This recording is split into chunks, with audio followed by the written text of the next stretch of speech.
Hello student, मैं self गोटियांजलि 7th part दान का हिसाब।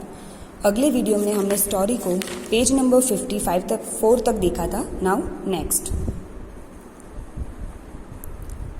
सन्यासी ने हंसते हुए कहा, महाराज मैं लोभी नहीं हूँ, आज मुझे 1 रुपया दीजिए, फिर 20 दिन तक दुगने करते देते रहना, हुक्म दे दीजिए।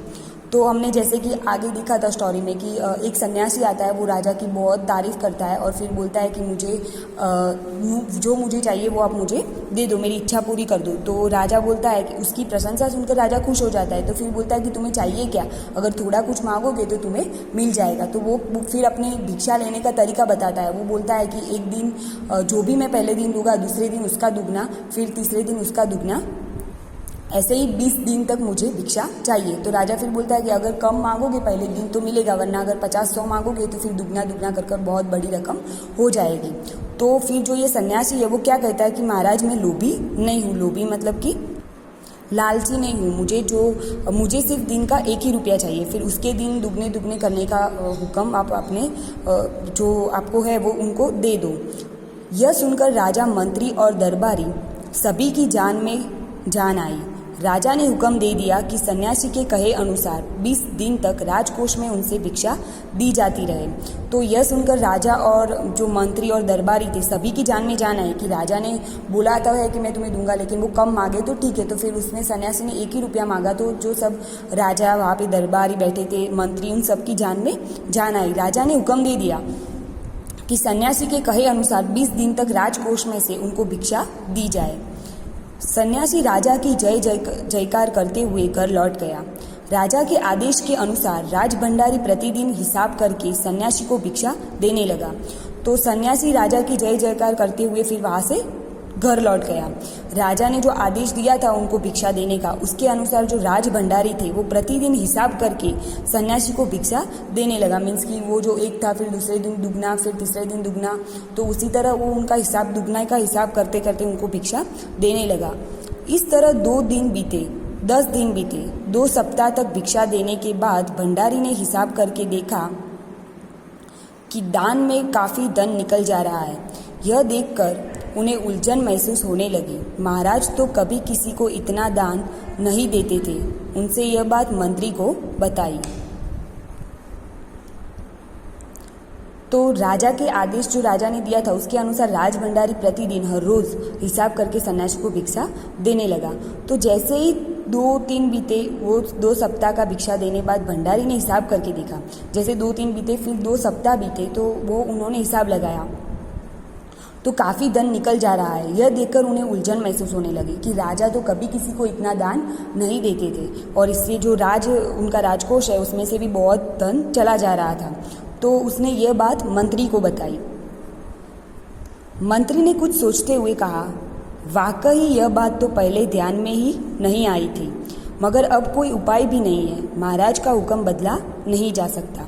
तो मंत्री ने सोचते हुए कहा कि ये बात तो सच है, लेकिन ये बात हमारे ध्यान में पहले नहीं आई थी कि दुगना दुगना करके बहुत सारे पैसे हो जाएंगे, मगर अब कोई इसका उपाय नहीं है। राजा ने एक बार आदेश दे दिया है तो अब हमने उनके आदेश को बदला नहीं जा सकता। इसके बाद फिर कुछ दिन बीते। भंडारी फिर हड़बड़ाता हुआ मंत्री के पास पूरा हिसाब लेकर आ गया। हिसाब देखकर मंत्री का चेहरा फीका पड़ गया। वह अपना पसीना पोंछकर, सिर खुजलाकर, दाढ़ी में हाथ फेरते हुए बोला, यह क्या कह रहे हो? अभी से इतना धन चला गया है तो फिर 20 दिनों के अंत में कितने रुपए होंगे? तो फिर उसके बाद क्या हुआ, फिर और कुछ दिन बीते। तो भंडारी फिर हड़बड़ाता हुआ मंत्री के पास गया, पूरा हिसाब लेकर गया। जो भी तो उन्होंने वो बात बताई थी, उसके थोड़े दिन बाद उसने फिर से हिसाब लगाया। तो वो घबराकर वो मंत्री के पास हिसाब लेकर गया। तो हिसाब देखकर मंत्री का चेहरा फीका पड़ गया। फिर उसने हिसाब देखा तो वो बहुत सारे पैसे हो गए थे। तो ये बात सुनकर जो मंत्री था उसका चेहरा फीका पड़ गया। वह अपना पसीना पोंछकर, सिर खुजलाकर, दाढ़ी में हाथ फेरते हुए बोला, यह क्या कर रहे हो?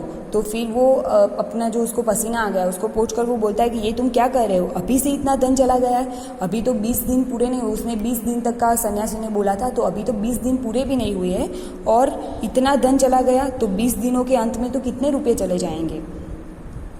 भंडारी बोला, जी पूरा हिसाब तो नहीं किया है, मंत्री ने कहा तो तुरंत बैठकर अभी पूरा हिसाब करो। तो फिर भंडारी ने क्या बोला कि मैंने पूरा हिसाब तो नहीं किया, जितने दिन दिया था पैसे दिए थे सिर्फ उतने ही दिन का हिसाब किया था उसने। तो मंत्री बोलता है कि पूरा अगर हिसाब करेंगे तो कितना जाएगा। तो फिर उसने बोलता है कि मैं पूरा हिसाब नहीं किया है। तो मंत्री उसे बोलता है कि अभी भी तुरंत बैठकर ये हिसाब पूरा करो।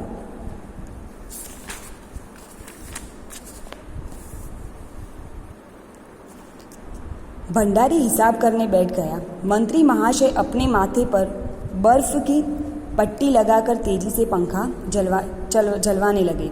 तो भंडारी हिसाब करने बैठा, फिर मंत्री जो थे वो अपने माथे पर बर्फ की पट्टी लगाकर पंखा जलवाने लगे, क्योंकि वो भी बहुत टेंशन में आ गए थे। तो फिर वो क्या करते हैं, बर्फ की माथे पर पट्टी लगाकर बैठते हैं। कुछ ही देर में भंडारी ने पूरा हिसाब कर लिया। मंत्री ने पूछा कुल मिलाकर कितना हुआ। तो फिर थोड़ी ही देर में भंडारी ने पूरा हिसाब कर लिया। तो मंत्री ने पूछा कुल मिलाकर कितना हुआ। भंडारी ने हाथ जोड़कर कहा जी 10,48,575 रुपये। तो फिर भंडारी ने क्या कहा कि कितना हिसाब हुआ। तो वो क्या बोलता है कि 10,48,575,000। मंत्री गुस्से में बोला मजाक कर रहे हो क्या? यदि सन्यासी को इतने रुपये दे दिए गए तब राजकोष खाली हो जाएगा। तो फिर मंत्री गुस्से से बोलता है कि क्या तुम मजाक कर रहे हो? अगर इतने पैसे एक सन्यासी को दे दिए तो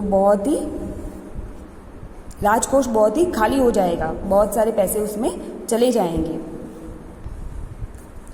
भंडारी ने कहा मजाक क्यों करूँगा, आप ही हिसाब देख लीजिए। तो फिर भंडारी बोलता है कि मैं मजाक क्यों करूँगा, आप खुद ही हिसाब देख लो। यह कहकर उसने हिसाब का कागज़ मंत्री जी को दे दिया। हिसाब देखकर मंत्री जी को चक्कर आ गया। उसे संभालकर बड़ी मुश्किल राजा के पास ले गए। तो भंडारी ने कहा आप खुद देख लो, मैं क्यों मजाक करूँगा। तो यह कहकर उसने हिसाब मंत्री जी को दिया। तो हिसाब देखकर मंत्री जी को तो चक्कर आ गया। उन्हें संभालकर बड़ी मुश्किल से जो लोग थे वो उनको राजा के पास ले गए। राजा ने पूछा क्या हुआ। मंत्री बोले महाराज राजकोष खाली होने जा रहा है। राजा ने पूछा वह कैसे। मंत्री बोले महाराज सन्यासी को अपनी भिक्षा देने का हुक्म दिया है। तो फिर मंत्री राजा के पास जाकर बोलता है कि जो हमारा राजकोष है वो खाली हो रहा है। तो राजा ने पूछा कि वो कैसे। तो वो बोलते कि आपने जो राजा सन्यासी को भिक्षा देने का हुक्म जो दिया है, मगर अब पता चला है कि उन्होंने इस तरह राजकोष से करीब 10 लाख रुपये झटकने का उपाय कर लिया है। राजा ने गुस्से से कहा मैंने इतने रुपए देने का आदेश तो नहीं दिया था। तो फिर मंत्री बोलता है कि अब हमें पता चला कि उन्होंने तो इस तरह का राजकोष में से करीब 10 लाख रुपए झपटने का उपाय कर लिया। एक रुपये और उसका डबल करके उनका प्लान 10 लाख रुपये ले लेने का है। तो राजा ने गुस्से से कहा कि मैंने इतने रुपये देने का आदेश तो नहीं दिया है, क्योंकि राजा ने तो एक डबल उतना ही दिया था, लेकिन उन्होंने ये हिसाब नहीं लगाया था कि 20 दिन तक वो 10 लाख रुपये हो जाएंगे। फिर उतने रुपये क्यों दिए जा रहे हैं, भंडारी को बुलाओ। राजा बोलता है कि मैंने तो इतने पैसे देने का आदेश नहीं दिया था, फिर आप इतने रुपये उनको क्यों दे रहे हो, भंडारी को बुलाओ। मंत्री ने कहा जी सब कुछ आपके हुक्म के अनुसार ही हुआ है, आप खुद ही दान का हिसाब देख लीजिए। फिर मंत्री राजा से कहता है कि सब कुछ आपके हुक्म के अनुसार ही हुआ है, जैसे आपने हमें आदेश दिया था पैसे देने का, वो सन्यासी को भिक्षा देने का, उसी हिसाब से हम उनको दे रहे हैं, लेकिन जो उसका हिसाब है वो आप खुद ही चेक कर लीजिए। राजा ने उसे एक बार देखा, 2 बार देखा, इसके बाद वह बेहोश हो गया। काफ़ी कोशिशों के बाद उनके होश में आ जाने पर लोग सन्यासी को बुलाने दौड़े। तो फिर मंत्री ने राजा को हिसाब देखने को बोला। तो जब राजा ने हिसाब को देखा तो उन्होंने 1 बार देखा, 2 बार देखा, उसके बाद वो बेहोश हो गए। काफ़ी कोशिशों के बाद उनको होश में आ जाने पर लोग सन्यासी को बुलाने दौड़े। फिर काफ़ी टाइम के बाद वो जब होश में आए तो लोग सन्यासी को बुलाने चले गए। सन्यासी के आते ही राजा रोते हुए उनके पैरों में गिर पड़ा। बोला दुहाई दे सन्यासी महाराज, मुझे इस तरह जान माल से मत मारिए, जैसे भी हो एक समझौता करके मुझे वचन से मुक्त कर दीजिए। तो फिर जैसे ही सन्यासी को बुलाकर लाते हैं तो राजा जो है वो सन्यासी के पैरों में रोते हुए गिर जाता है और बोलता है कि दुहाई दे सन्यासी महाराज, मुझे इस तरह जान माल से मत मारिए, इस तरह से मेरा राजकोष कर खाली कर कर मुझे मत मारिए, जैसे भी हो एक समझौता करिए और मुझे इस वचन से मुक्त कर दीजिए। तो वो क्या कहता है, एक समझौता कर लीजिए और जो मैंने आपको ये वचन दिया है रोज दुगना देने का, उस वचन से मुझे मुक्त कर दीजिए, क्योंकि राजा एक बार वचन दे तो फिर उससे मुकर नहीं सकता। तो वो सन्यासी को बोलता है कि आप मुझे खुद इस वचन से मुक्त कर दो।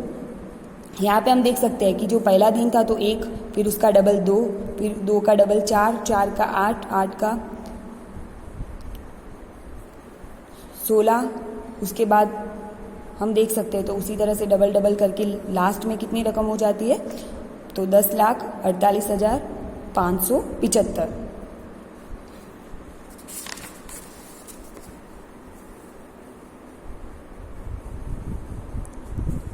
अगर आपको 20 दिन तक भिक्षा दी गई तो राजकोष खाली हो जाएगा, फिर राजकाज कैसे चलेगा। तो फिर राजा उनको बोलता है सन्यासी को कि अगर आपको 20 दिन तक अगर राजकोष में से भिक्षा दी गई तो सारा धन खाली हो जाएगा, तो फिर ये राजकोष जो है राज का जो काम है वो कैसे चलेगा। सन्यासी ने गंभीर होकर कहा, इस राज्य में लोग अकाल से मर रहे हैं, मुझे उसके लिए केवल 50,000 रुपये चाहिए, वह रुपया मिलते ही मैं समझौता करूँगा, मुझे मेरी पूरी भिक्षा मिल गई है। तो सन्यासी ने गंभीर होकर क्या कहा कि अगर इस राज्य में जो लोग हैं वो अकाल की वजह से मर रहे हैं और उनके लिए मुझे केवल 50,000 रुपये चाहिए, वो यही बोलता है कि उनके लिए सिर्फ मुझे 50,000 रुपये ही चाहिए। अगर उनका पैसे उनको मिल गए तो फिर मैं समझूंगा कि मुझे पूरी मेरी भिक्षा मिल गई।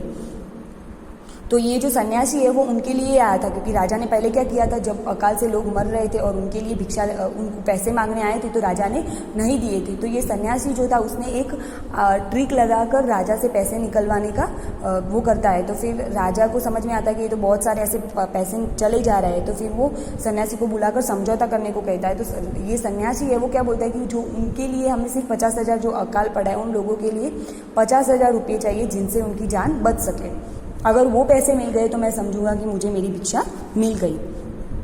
राजा ने कहा, परंतु उस दिन एक आदमी ने मुझसे कहा था कि लोगों के लिए 10,000 रुपये ही बहुत होंगे। तो राजा फिर बोलता है कि लेकिन एक दिन उस आदमी ने मुझे कहा था कि लोगों के लिए 10,000 रुपये बहुत होंगे, क्योंकि जब वो मांगने आए थे तो उन्होंने 10,000 मांगे थे और राजा ने नहीं दिए थे। तो वो क्या बोलता है कि उनको तो सिर्फ 10,000 ही चाहिए थे, तो फिर आप 50,000 क्यों मांग रहे हो।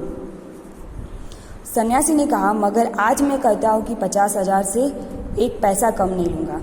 पर सन्यासी क्या कहता है कि उस दिन तो उस आदमी ने बोला था, लेकिन आज तो मैं 50,000 से एक पैसा भी कम नहीं लूँगा। राजा गिड़गिड़ाया, मंत्री गिड़गिड़ाए, सभी गिड़गिड़ाए, मगर सन्यासी अपने वचन पर डटा रहा। आखिरकार लाचार होकर राजकोष से 50,000 रुपये सन्यासी को देने के बाद ही राजा की जान बची। तो फिर सन्यासी ने तो मना कर दिया कि मैं तो 50,000 रुपयों से एक पैसा भी कम नहीं लूँगा। तो फिर जो राजा है वो गिड़गिड़ाता है सन्यासी के सामने, जो मंत्री उसके हैं वो भी गिड़गिड़ाते हैं, फिर सारे जो दरबारी है वो भी राजा के सामने गिड़गिड़ाते हैं। मगर सन्यासी अपने वचन पर डटा रहा, लेकिन वो अपना जो उसने बोला था 50,000 उसी बात पर वो टिका रहा। आखिरकार लाचार होकर, फिर वो नहीं माना तो फिर लाचार होकर राजा को क्या करना पड़ा, राजकोष में से 50,000 रुपये सन्यासी को देना पड़ा, और वो देने के बाद ही राजा की जान बची। तो मतलब फिर ही वो जो भिक्षा देने का जो वचन उसने दिया था उसमें से मुक्त हुआ। अगर 50,000 नहीं देता तो उसको 10 लाख रुपये उसको देने पड़ते। पूरे देश में खबर फैल गई कि अकाल के कारण राजकोष में से 50,000 रुपये राहत में दिए गए। सभी ने कहा, हमारे महाराज कर्ण जैसे ही दानी हैं। तो फिर क्या हुआ, ये जो बात थी वो पूरे देश में फैल गई कि जो हमारा राजा है उसने जो ये अकाल पड़ा है उसके लोगों की मदद करने के लिए उन्होंने अपने राजकोष में से 50,000 रुपये राहत में दिए हैं। तो सभी ने उससे क्या कहा कि जो हमारे महाराज है वो कर्ण जैसे ही दानी हैं। तो उनके जो महाराज कर्ण जैसे दानी, जैसे कर्ण सब कुछ दान अपना कर सकता था, ऐसा दानवीर था, तो फिर उनकी जो कंपैरिजन है वो अपने महाराज से वो करते हैं। तो यहाँ पे जो हमारी स्टोरी थी दान का हिसाब वो पूरी होती है। तो ये राजा जो था वो बहुत ही कंजूस था और उससे पैसे निकालवाने के लिए जो सन्यासी ने जो भिक्षा मांगने का उसको रीत बताई थी उसकी वजह से उसको फिर क्या करना पड़ा, 50,000 रुपये उनको देना पड़ा उस ज़्यादा पैसे होने की वजह से।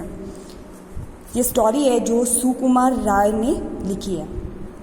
तो यहाँ पे जो हमारा 7th पार्ट है दान का हिसाब वो पूरा होता है। एंड जो इसका प्रश्न अभ्यास है वो हम देखेंगे नेक्स्ट वीडियो में।